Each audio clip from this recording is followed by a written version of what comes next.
जय हिंद दोस्तों, एमपीपीएससी हिंदी की यूट्यूब प्लेटफॉर्म पर आपका स्वागत है। हम लोग आज देखेंगे मध्य प्रदेश की जनजातियों का थर्ड लेक्चर है ये।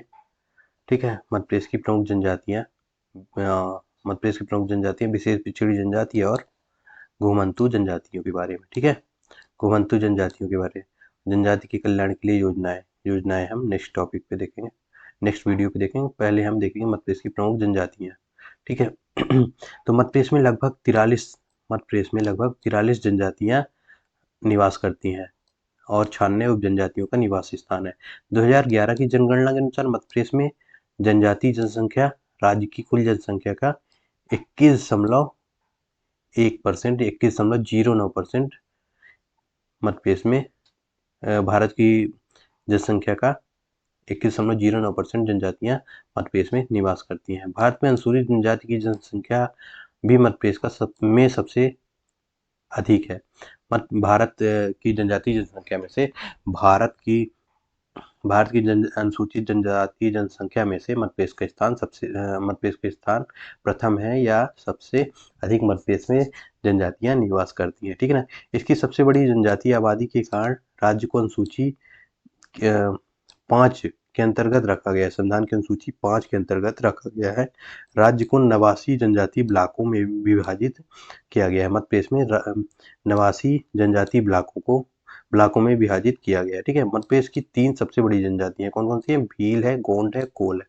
भील जो है मध्य प्रदेश की सबसे बड़ी जनजाति है, गोंड सेकंड नंबर में है, कोल थर्ड नंबर में। ठीक है, धार, झाबुआ, अलीराजपुर, बड़वानी मध्य प्रदेश के 4 ऐसे जिले हैं जिनमें लगभग 50% आबादी शामिल है, और मध्य प्रदेश के 24 जिले आदिवासी क्षेत्र के अंतर्गत आते हैं। मध्य प्रदेश के 24 जिले जो हैं, 52 जिलों में से अब 55 जिले हो गए हैं टोटल, तो 55 जिलों में से 24 जिले जो हैं मध्य प्रदेश के 24 जिले आदिवासी क्षेत्र के अंतर्गत आते हैं। ठीक है, नेक्स्ट देखते हैं हम लोग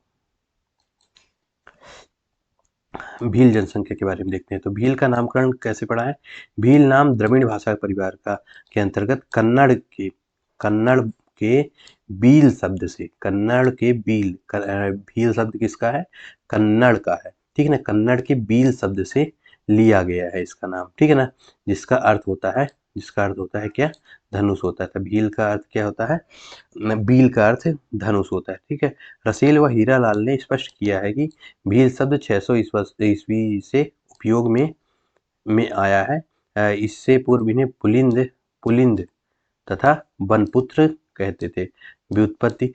इनकी उत्पत्ति कैसे हुई? भील स्वयं को महादेव का वंशज मानते हैं। ठीक है ना, महादेव का वंशज मानते थे। महादेव से या शंकर भगवान से इनकी उत्पत्ति मानी जाती है। एक ये भी कहावत है कि शंकर भगवान जब घूम रहे थे, तब इस जनजाति की एक स्त्री को देखा और उनको देखा और उनसे विवाह कर लिया, तो उनसे 3 पुत्र हुए। तो उससे भील जनजाति के बारे में भील जनजाति का उदय हुआ। तो इस प्रकार से ये कहावतें मिलती हैं। ठीक है ना। मध्य प्रदेश की सबसे बड़ी जनजाति है, ये धार में है, जो कि धार में निवास करती है, और 89% अलीराजपुर में सर्वाधिक 89% निवास करती है। ठीक है ना, और मध्य प्रदेश में सबसे ज़्यादा जनसंख्या के हिसाब से धार में निवास करती है भील जनजाति। ठीक है ना, भील जनजाति का ये है, धनुष लिए हुए खड़ा हुआ है एक व्यक्ति। ठीक है, और ये उनकी पेंटिंग भी है। ठीक है, बाकी पेंटिंग के बारे में हम लोग देखेंगे विस्तार से। भारत की ये दूसरी बड़ी जनजाति है, और मध्य प्रदेश की सबसे बड़ी जनजाति। क्षेत्र, मध्य प्रदेश के पश्चिमी क्षेत्र में निवास करती है, जैसे जिला, झाबुआ, अलीराजपुर, बड़वानी, धार में सर्वाधिक संख्या में यह जनजाति निवास करती है। ठीक है, भील की उत्पत्ति भील या बिल्लूवर शब्द से हुई है, ये हम लोगों ने देख लिया, जिसका अर्थ होता है धनुष बाण, अर्थात ये जनजाति धनुष तीर धारण करती है। खेती, ये लोग दाहिया या चिमाता के नाम से इनका, ये जो खेती करती है, इनका खेती को दाहिया चिमाता के नाम से जानते हैं। इनका जो निवास मकान होता है, वह भील लोग इसे कु नाम से जाना जाता है, मकान जो होता है, और निवास स्थान जो होता है उसे फाल्या कहते हैं। ठीक है ना। भित्ति चित्र, पिथौरा भित्ति चित्र जो होता है, बहुत ही प्रसिद्ध है। जैसे ये पृथावरा वृत्त चित्र का चित्र है, ठीक है ना। चित्रकार इसके बहुत ही फेमस जो है प्रेमा फाल्या है और भूरीबाई है, ठीक है ना। और विशेष जनजातीय व्यक्तित्व में हम क्या देखेंगे, इसके जनजातियों के व्यक्तित्व के बारे में देखेंगे, जनजातीय व्यक्ति जो है उनके बारे में हम लोग देखेंगे, ठीक है। मूल निवास कहाँ है? भील मान्यता के अनुसार भील स्वयं को मूल निवास स्थान, इनका मूल निवास भील लोग कहाँ मानते हैं? राजस्थान के कुशलगढ़ क्षेत्र के ठोल नामक स्थान को स्वीकार करते हैं, ठीक है ना। जनसंख्या, भील मध्य प्रदेश की सबसे बड़ी जनजाति वाली जनजाति है। 2011 में भील जनजाति की कुल जनसंख्या कितनी है? 60 लाख के लगभग है। यह जरूर याद रखेंगे। 2011 में जो कुल जनजाति जनसंख्या का 1/3 थी, लगभग 39.1% जनसंख्या किसकी है? भील जनजाति है। 100% में से 39.1% जनजाति क्या है? जो जनजातियों की जनसंख्या जैसे 100% है, तो उसमें से भील जनजाति की जनसंख्या कितनी है? 39.1% जनजाति है, ठीक है ना। मूल रूप से 11 जिलों में यह निवास करती है। पश्चिम में मूल रूप से पश्चिम के 11 जिलों में निवास करती है, ठीक है। भीलों को सर्वाधिक जनसंख्या धार जिले में 12 लाख है, ठीक है ना। यह भी याद रख सकते हैं, 12 लाख जनसंख्या धार जिले में निवास करती है। सर्वाधिक जनसंख्या मध्य प्रदेश में कहाँ निवास करती है? भीलों की धार जिले में निवास करती है, ठीक है ना। या फिर जनजातियों की जनसंख्या कहाँ निवास करती है?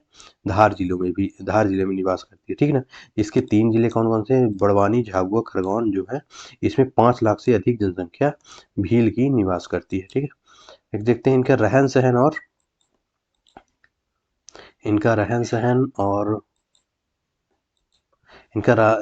आचार व्यवहार देखते हैं, ये लोग रहते कैसे हैं और इनका आचार व्यवहार किस प्रकार से है, ठीक है।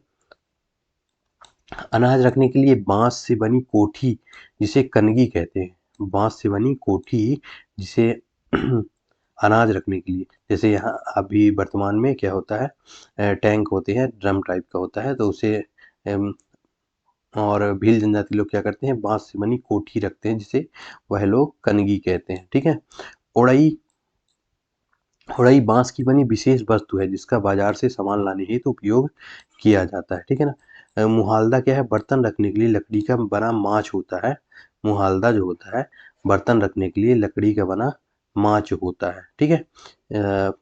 मुहालदा बर्तन रखने के लिए होता है, ठीक है। जैसे अभी वर्तमान में जाली टाइप का कुछ होता है, उसे भील लोगों का क्या होता है? मुहालदा होता है, जो कि लकड़ी का बना हुआ होता है, ठीक है।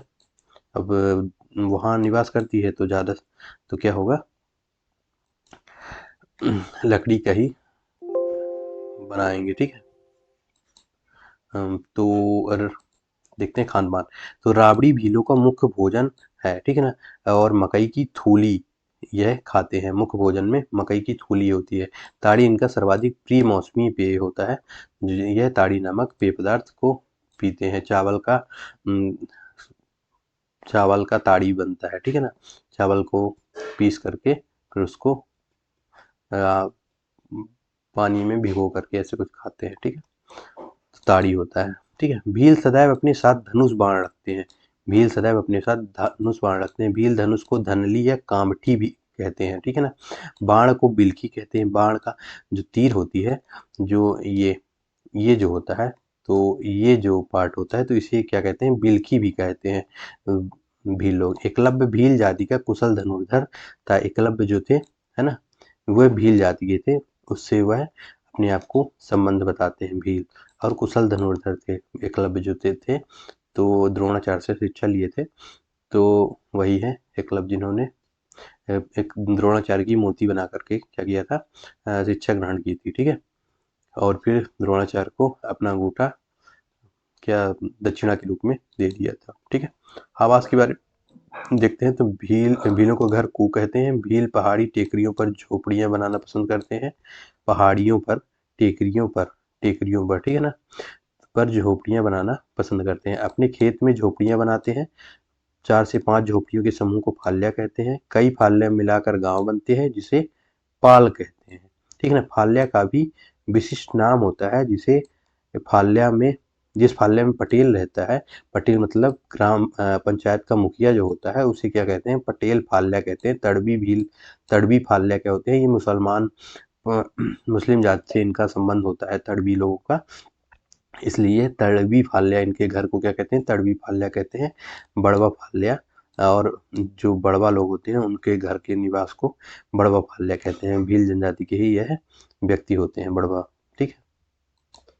जाति व गोत्र, भील जनजाति 4 वर्गों में पाई जाती है। ठीक है ना, भील, भिलाला, पटालिया और राठ नाम के व्यक्ति होते हैं। तो जाति या गोत्र या उपजाति जिसे कहते हैं, तो याद कर लेंगे, भील, भिलाला, पटालिया और राठ। ठीक है ना, इसके उपवर्ग होते हैं भील जनजाति के, तो क्या होते हैं, धानुकाव होते हैं और नायकड़ा होते हैं। ठीक है ना, इसे याद रखेंगे, नायकड़ा होते हैं। ठीक है।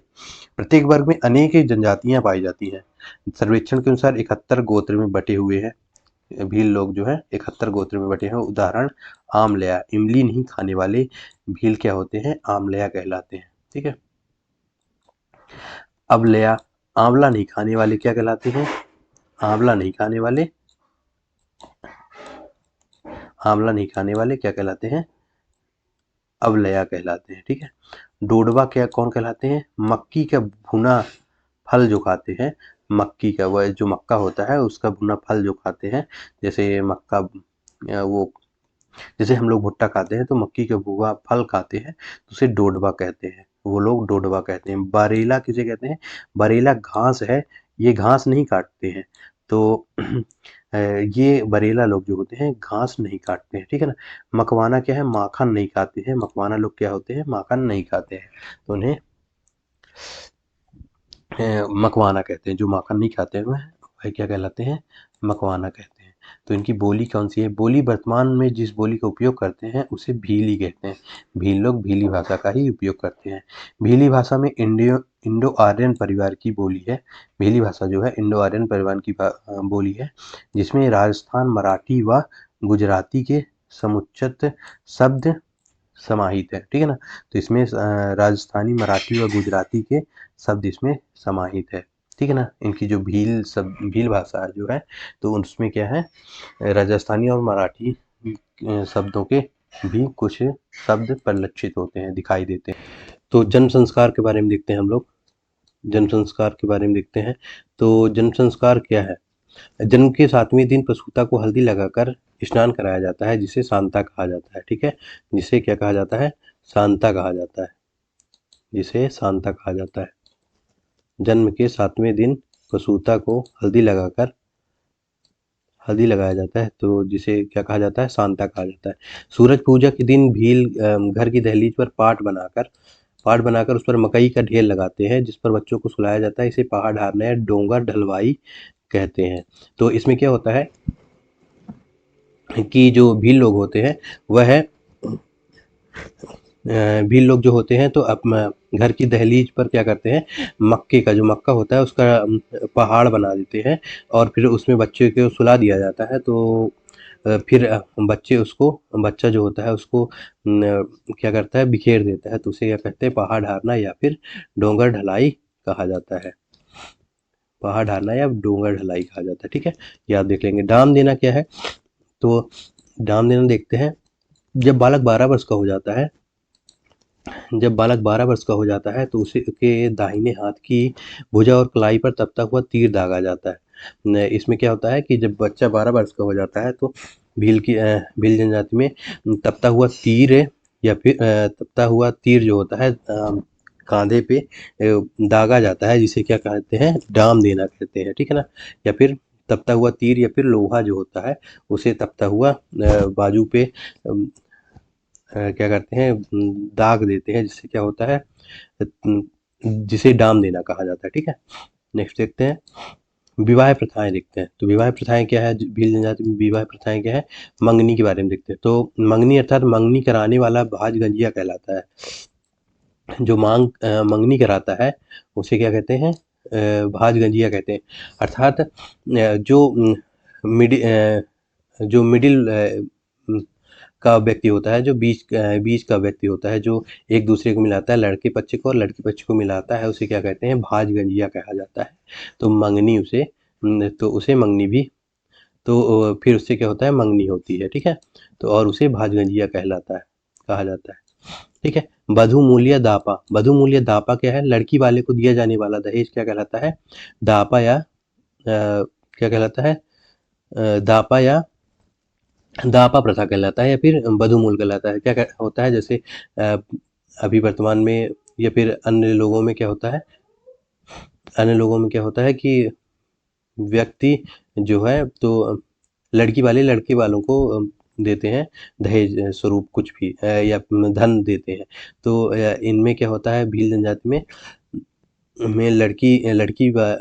लड़की वालों को लड़के वाले कुछ मूल्य या फिर पैसे धन देते हैं दहेज के रूप में, उसे क्या कहते हैं, दापा प्रथा, दापा प्रथा कहते हैं, ठीक है।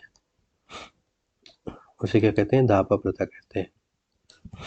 उसे क्या कहते हैं, दिए जाने वाला दहेज, उसे दापा प्रथा कहते हैं। मटके में दारू लाते हैं जिसे बड़ कहते हैं, मटके में दारू दारू भी लाते हैं जिसे बड़ कहते हैं, और रुपए भी मटके में लाते हैं, और दापा प्रथा के रूप में ये भी प्रचलित है। लड़के वाले अनाज भी देते हैं, लड़के वाले क्या देते हैं, अनाज भी दे सकते हैं, जिसे क्या कहते हैं, सावा कहते हैं, ठीक है ना। भील जनजाति में इसे क्या कहते हैं, सावा कहते हैं। सांग भरना क्या है, लड़के वाले दापा में तय अनाज देने जाते हैं, जिसे साउंग भरना कहते हैं, ठीक है ना। लड़के वाले क्या होते हैं, लड़के वाले लड़के वाले दापा में तय अनाज देने जाते हैं, जिसे साउंग भरना या फिर साउंग भरना कहते हैं, ठीक है ना। लड़की वालों को या फिर लड़की वालों को क्या करते हैं, अनाज मटके में भरा हुआ देते हैं, जिसे क्या कहते हैं, साउंग भरना कहते हैं, ठीक है। हल्दी पीटी क्या है, हल्दी पीटी क्या है, देखते हैं। विवाह का शुभारंभ हल्दी पीटी से होता है। दोनों पक्ष के ग्राम पुजारी और पटेल रानी काजल माता के देवरे पर विवाह का आमंत्रण देने जाते हैं। हल्दी से पूजन करने व हल्दी लगा कपड़ा चढ़ाते हैं, तो उसे क्या कहते हैं, काजल रानी माता को क्या करते हैं, कपड़ा चढ़ाते हैं, वह फिर हल्दी से पूजन करते हैं, हल्दी भी चढ़ाते हैं, हल्दी पीटी भी चढ़ाते हैं, तो उसे क्या कहते हैं, हल्दी पीटी कहते हैं, ठीक है ना। रानी काजल माता, यह श्रेष्ठ माता के रूप में इन्हें जाना जाता है। शादी के बाद शादी के समय पे दिया जाता है। दोनों पक्ष के ग्राम पुजारी और पटेल मिलकर रानी काजल माता को क्या करते हैं, विवाह का आमंत्रण देने जाते हैं। यह क्या है, विवाह का आमंत्रण देने जाते हैं, तो उसे क्या कहते हैं, विवाह का आमंत्रण देने जाते हैं, तो उसे हल्दी पीटी कहते हैं, ठीक है ना। छाक क्या होता है, छाक देखते हैं। छाक क्या है, जब बारात आती है तो दुल्हन के रिश्तेदार बारातियों को दारू पिलाकर, दुल्हन के रिश्तेदार क्या करते हैं, अ, बारातियों को बारातियों को दारू पिलाकर स्वागत करते हैं, जिस मटके से शराब ले जाते हैं उसे क्या कहते हैं, छाक कहते हैं। तो जब दुल्हन के यहाँ क्या होता है, बारात आती है, लड़के वालों की बारात आती है लड़की वालों के यहाँ, तो दुल्हन के या फिर दुल्हन पक्ष के लोग क्या करते हैं, लड़के वालों को दारू पिलाते हैं, तो उसे क्या कहते हैं, छाक कहते हैं, ठीक है। नेक्स्ट देखते हैं, भगोरिया विवाह के अंदर भगोरिया हाट में क्या होता है, युवक युवती को गुलाल लगाकर किया जाता है, झगड़ा देना होता है पंचायत की स्वीकृत से। तो क्या होता है, भगोरिया हाट में, भगोरिया विवाह में भगोरिया हाट लगता है, उसमें क्या करते हैं, लड़के और लड़की एक दूसरे को क्या करते हैं, गुलाल लगा देते हैं। तो जब लड़का लड़की को गुलाल लगा देता है और लड़की भी लड़के को गुलाल लगा देती है, तो उससे क्या होता है, दोनों लोग फिर से पता चलता है कि दोनों लोग राजी है शादी करने के लिए, तो फिर उनका विवाह करा दिया जाता है। या फिर अगर लड़की लड़के को गुलाल लगा देती है, फिर लड़का भी लड़की को गुलाल लगा देता है, तो फिर उनकी शादी हो जाती है राजी बाजी से, ठीक है ना। राजी मतलब दोनों लोग सहमत है, तो फिर शादी हो जाती है। अगर एक लड़का और या फिर लड़की गुलाल लगा देते हैं और दूसरा गुलाल नहीं लगाता है, उसे झाड़ देता है, तो उसे क्या कहते हैं, या फिर गाल से अपने मिटा देता है गुलाल, तो उससे क्या होता है कि वह विवाह नहीं होता है, मतलब सहमत नहीं है, तो उससे विवाह नहीं होता है। लुगड़ा लाड़ी क्या कहलाता है, भीलों में प्रचलित यह विवाह है। संबंध तय होने पर लड़के वाले लड़की के घर कपड़े ले जाते हैं, साथ में लड़के लड़की का गठजोड़ कर उसे अपने साथ ले आते हैं। लुगड़ा लाड़ी क्या है, लड़के वाले जो होते हैं लड़की के यहाँ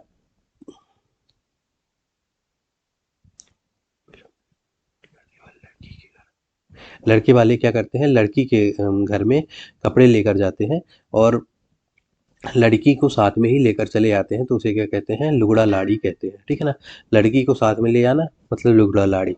यह विवाह की प्रथाएं हैं इनमें। ठीक है ना। आय भराण क्या है, आय भराण देखते हैं क्या है।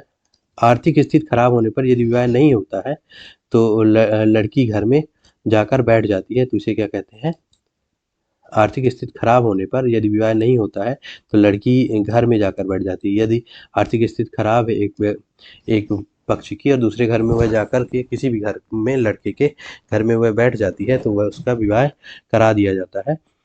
ठीक है ना। तो उसे क्या कहते हैं, आय भराण कहते हैं। अगर वह क्या कहते हैं, लड़की जाकर उस घर में बैठ जाती है और लड़के वाले उसे उस विवाह उन दोनों के विवाह से सहमत नहीं है तो फिर लड़कों वालों को क्या दिया जाता है, लड़कों वालों को कुछ अदा करना पड़ता है या फिर उन्हें कुछ पैसे देकर या फिर कुछ भी देकर उन्हें भेजना होता है, तो वह क्या होता है, आई तो जिससे लड़की वाले चले जाते हैं। ठीक है ना, तो इसे क्या कहते हैं, आय भराण कहते हैं। जब दोनों लोग जब लड़की घर में जाकर बैठ जाती है तो उसे फिर दोनों लोग सहमत होते हैं तो शादी हो जाती है, नहीं होते हैं तो उन्हें कुछ पैसे या फिर कुछ भी देकर उन्हें भेज दिया जाता है, लड़की वालों को भेजा जाता है, तो वह उन्हें कुछ रिश्वत मान लीजिए या फिर कुछ भी मान के उन्हें भेजा जाता है, लौटा दिया जाता है।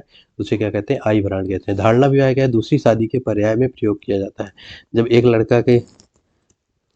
एक लड़के की दूसरी शादी होती है तो उसे क्या कहते हैं, दूसरी शादी के पर्याय में इसका प्रयोग किया जाता है। दूसरी शादी होती है तो धारणा विवाह उसे कहते हैं। ठीक है, नेक्स्ट देखते हैं। मृत्यु संस्कार क्या है, जलाने दफनाने व जल दाग देने की प्रथा क्या कहलाती है, मृत्यु संस्कार कहलाता है। ठीक है ना, इसमें 3 प्रकार की प्रथाएं होती हैं, जलाने दफनाने व जल दाग देने की प्रथा है। ठीक है ना, जिनका कोई संबंध नहीं होता है या बीमारी से जो लोग मर जाते हैं तो उन्हें क्या कहते हैं, तो मृत्यु होने पर दफनाया जाता है। जिनका कोई संबंध नहीं होता, जिसका कोई भी नहीं है, जैसे वो अनाथ है तो उनका कोई नहीं है या फिर बीमारी से जिनकी मृत्यु हो जाती है तो उसे क्या किया जाता है, दफना दिया जाता है। ठीक है। और बीमारी से मर गया है तो दफनाया इसलिए जाता है कि जो वायरस होते हैं है तो दूसरे व्यक्ति को जलाने पर इफेक्ट ना करें, इसलिए भी उस व्यक्ति को जला दिया जाता है। जैसे अभी कोरोना में किया जा रहा था, क्या कर रहे थे, जब जलाया जा रहा था तो उस परिवार वाले के पास नहीं, उस परिवार के व्यक्ति को उसके पास नहीं जाने दिया जाता था। ठीक है, तो इसे क्या कहते हैं, तो इसमें दफना दिया जाता है। ठीक है, शेष में जलाया जाता है और शेष कंडीशन होती है तो उसमें जला दिया जाता है। ठीक है, मृत्यु भोज क्या है, मृत्यु भोज भीलों में तीसरे दिन मृतक का टियाँ करते हैं, टियाँ में समूह भोज दिया जाता है, संपन्न लोग 12वां करते हैं। ठीक है, तो भीलों में तीसरे दिन, तो मृत्यु भोज क्या है, किसी की मृत्यु हो जाती है जब जनजाति लोगों में, भील जनजाति में, तो क्या करते हैं, तीसरे दिन टियाँ करते हैं, फिर जो परिवार के सभी व्यक्ति के लोग होते हैं, परिवार के सभी लोग होते हैं या फिर आस पड़ोस के जो लोग होते हैं तो उन्हें बुलाकर खाना खिलाया जाता है, तो उसे टियाँ कहते हैं भील जनजाति में। ठीक है, और जो कुछ संपन्न लोग जो हैं तो इसे 12वां भी कहते हैं, संपन्न लोग 12वां करते हैं, मतलब 12वें दिन खाना खिलाते हैं। ठीक है ना, जो संपन्न लोग होते हैं, जैसे हम लोगों के यहाँ जैसे अभी वर्तमान में क्या होती है, 13वीं जो होती है, उस प्रकार से इनमें क्या होता है, टिया होता है, तो इस प्रकार से इसको याद रखेंगे, टिया। ठीक है, टिया किस जनजाति का जनजाति से संबंधित है, तो आप लोग याद रखेंगे भील जनजाति से संबंधित है। ठीक है, नेक्स्ट देखते हैं। देवी देवता, बाप देव जो होते हैं भीलों के प्रमुख देवता है, जिसे इंद्र देव भी कहते हैं। तो बाप देव जो होते हैं यह भीलों के प्रमुख देवता है, इन्हें इंद्र देव के समान क्या है, इंद्र देव के समान मान्यता प्राप्त है भील जनजाति में। ठीक है, इन्हें इंद्र देव के समान मान्यता प्राप्त है। कुहाजा देव कौन होते हैं, गाय बैलों की बीमारी से रक्षा करते हैं। कुहाजा देव जो होते हैं यह गाय बैलों की बीमारी से रक्षा करते हैं, दिवाली पर इनकी पूजा भी की जाती है। ठीक है, गल देव, नरसिंह भगवान के रूप में इन्हें मानते हैं। गलदेव को नरसिंह भगवान के रूप में पूजते हैं, कामना पूरी करने वाले ये भगवान होते हैं। गलदेव जो होते हैं इन्हें कामना पूरी करने वाले भगवान के रूप में माना जाता है। या फिर जब भील जनजाति के लोगों में कामना पूरी नहीं होती है तो उन्हें गलदेव को पूजा जाता है, या फिर नरसिंह भगवान के रूप में इन्हें माना जाता है। ठीक है ना। थाम्बोला देव कौन है? बाह्य प्रकोप से बचाने वाले पूर्वज देवता जो होते हैं वो थाम्बोला देव कहलाते हैं। ठीक है। सावन माता व मालिया देव, मालिया बाबा देव क्या होते हैं? कृषि व वन उपजों की रक्षा हेतु सावन माता या मालिया बाबा देव की पूजा की जाती है। ठीक है।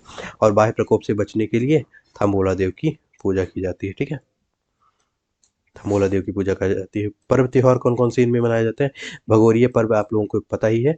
गल, गढ़ और इंदल आप लोगों को याद रखना है। गल, गढ़, इंदल, गल, गढ़, इंदल करके आप लोगों को 3 पर्व त्योहार को याद रखना है। ठीक है।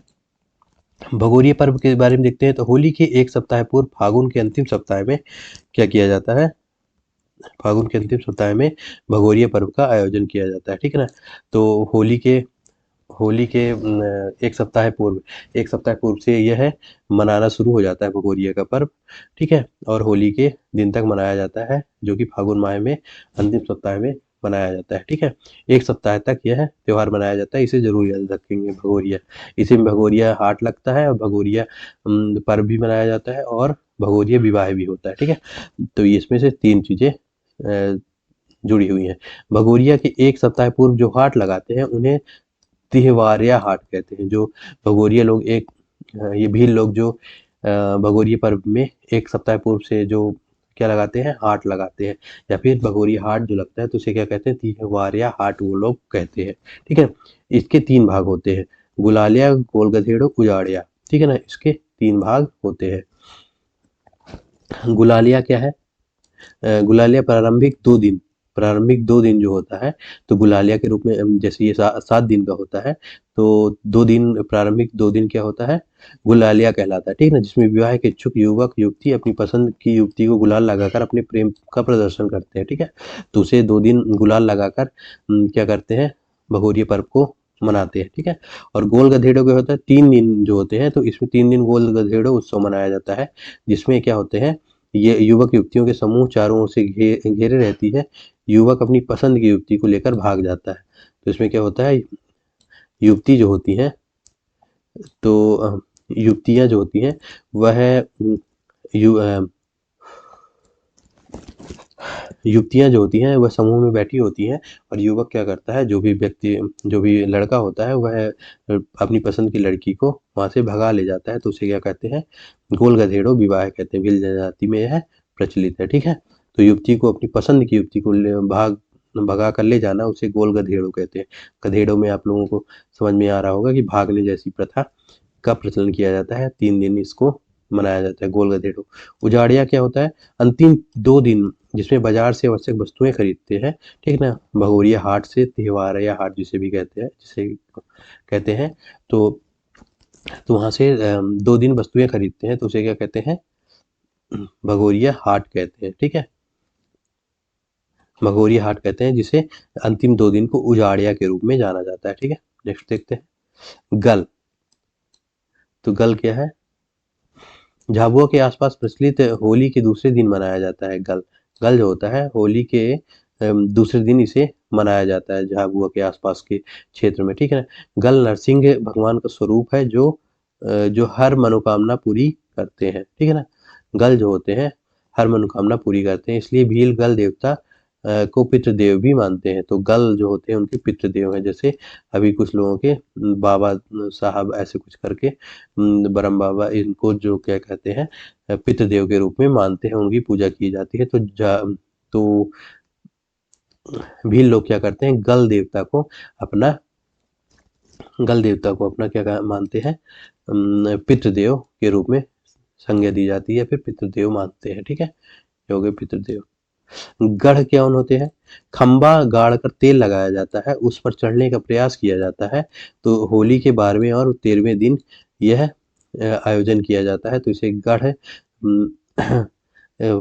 गढ़ त्योहार के रूप में भी माना जाता है, गढ़ पर्व के रूप में इसे मनाया जाता है। इंदल क्या होता है? मनता लेना व पूर्ण होने पर आयोजन करना।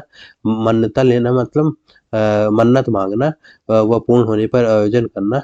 जैसे जैसे आप लोग भगवान को किसी की मन्नत मांगते हैं कि हमारा यह कार्य पूरा हो जाएगा, तो हम आपके यहाँ भंडारा करेंगे या फिर ऐसा पूजा पाठ कथा कुछ भी कराएंगे, तो उसे क्या कहते हैं? इंदल कहा जाता है। ठीक है, इसे याद रखेंगे। नेक्स्ट देखते हैं सामाजिक संगठन। तो सामाजिक संगठन कौन कौन से है इनमें? भील जनजातियों में सामाजिक संगठन पटेल है। पटेल को क्या कहते हैं? गांव का प्रमुख होता है। पटेल जो होता है गांव का प्रमुख होता है समय भील जनजाति में, और इसे गमेती भी कहते हैं। गमेती भी इसे कहते हैं। तड़वी कौन होते हैं? पटेल का सहायक होता है। जो पटेल की अनुपस्थिति में, पटेल कौन होता है? मुखिया होता है किसी ग्राम का, ठीक है ना। और पटेल की अनुपस्थिति में कौन कार्य करता है? अनुपस्थिति में कार्य तड़वी करता है, ठीक है। और डाहला कौन होता है? गाँव के वयोवृद्ध व्यक्ति होते हैं, जिसे डाहला कहा जाता है। पुजारा कौन है? जो पूजा पाठ संपन्न कराने वाला व्यक्ति होता है भील जनजाति में, उसे क्या कहते हैं? पुरोहित कहते हैं या फिर पुजारा कहते हैं। बड़वा कौन होता है? जिसे देवता आते हैं, या फिर इसे गांव का डॉक्टर भी कहते हैं। बड़वा ओझा के रूप में होता है, या फिर जिसे देवता आते हैं, फिर जैसे बरम बाबा हम आते हैं किसी किसी व्यक्ति को, तो उसे क्या कहते हैं? या फिर उनके पितृ देव भी कभी कभी आते हैं, तो उसे क्या कहते हैं? बड़वा कहते हैं, या फिर गांव का डॉक्टर कहते हैं। यह क्या करता है? सभी लोगों का इलाज करता है, ठीक है ना। आर्थिक जीवन इनका कैसा होता है? आर्थिक जीवन इनका कृषि प्रमुख स्रोत है आर्थिक जीवन का, ठीक है। और फसल की बुवाई, निदाई और कटाई के समय भील परिवार एक दूसरे का सहयोग करते हैं, जिसे क्या कहते हैं? हलमा कहते हैं। तो इसे याद रखेंगे। हलमा किस जनजाति से संबंधित है या फिर क्या है?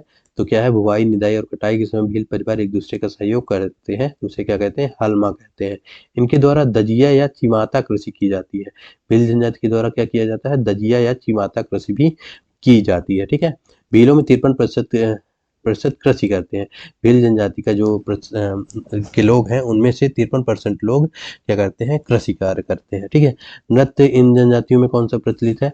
भगोरिया नृत्य इनमें भगोरिया नृत्य प्रचलित है।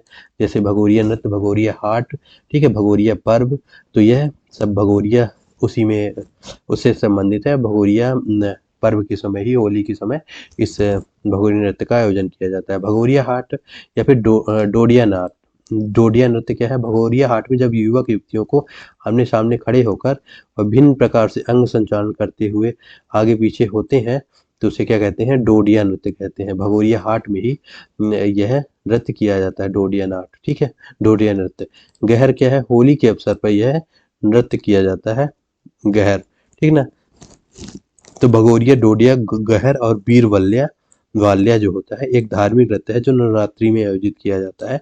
तो यह 4 नृत्य जो है किससे संबंधित है? भील जनजाति से संबंधित है, ठीक है। भित्ति चित्र क्या है? गोत्रेज।